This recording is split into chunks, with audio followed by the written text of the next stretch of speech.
Rudolf Steiner, whose teachings led to anthroposophical medicine, biodynamic farming, and the Waldorf School, said that the heart is a seven-sided regular form that sits in an imaginary box in the chest. Regular means that all seven sides are identical. Plato described 5 platonic solids, and Steiner said there was a 6th one. He also said that the heart is not a pump. This fantastic claim was vindicated by Frank Chester, who figured out how to design a 7-sided regular form.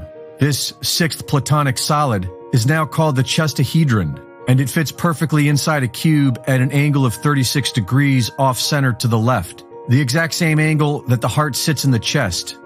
When submerged in water and spun, 2 counter-rotating vortices are formed.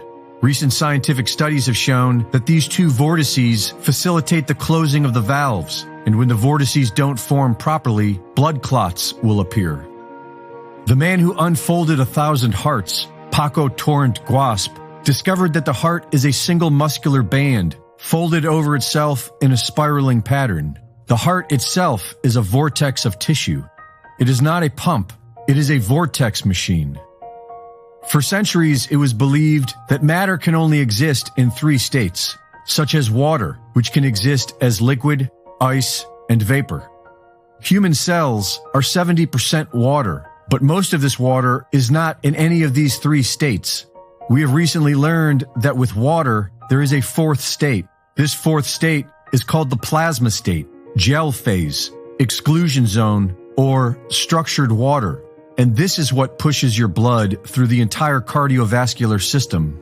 Fueled by infrared energy from its environment, the water in our body becomes an electrical propulsion system.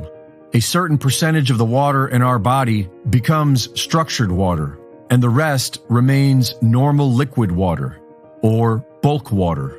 The structured water becomes negatively charged and forms the gelatinous outer walls of our capillaries, veins, and arteries. These negatively charged outer walls continuously propel the positively charged bulk water within, carrying the blood with it. This propulsion system will run indefinitely, so long as it stays charged. And the way you charge it is with the Earth's electromagnetic field, infrared energy, and positive thought. The work of Dr. Masaru Emoto has scientifically demonstrated that water exposed to loving human words and thoughts is transformed into its natural hexagonal shape. It becomes structured at a molecular level based on our positive intention. This new model shows that it is the blood that pumps the heart, not the other way around. And in order to keep the flow strong and healthy, our best medicine is to connect to the earth, get sunlight, love ourselves, and love one another with physical touch.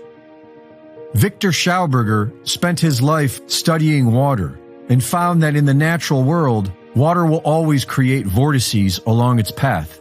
Schauberger learned that this spiral action is what structures the water in nature, and that when subjected to modern man-made water treatment, it loses its structure.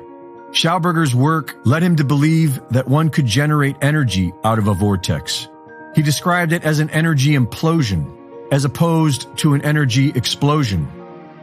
Dr. Tom Cowan, who has written about this in Human Heart, Cosmic Heart, has an interesting theory which may explain the saying, a heart of gold.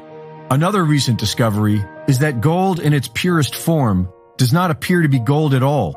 Under the right conditions, normal physical gold can be transformed into a fine white powder known as monatomic gold. This monatomic gold has been studied by multiple advanced laboratories, and it has very strange properties. It can be made to levitate and disappear. Monatomic gold is superconductive, and many would argue that this is what the alchemists were after. One of the ways of turning metallic gold into monatomic gold is by putting it through a high-speed vortex. When this transformation occurs, there is a flash of light and a 44% loss in weight. Dr. Cowan believes that the trace amounts of gold in our blood is transformed into monatomic gold as it travels through the double vortices in the heart, creating the spark of life.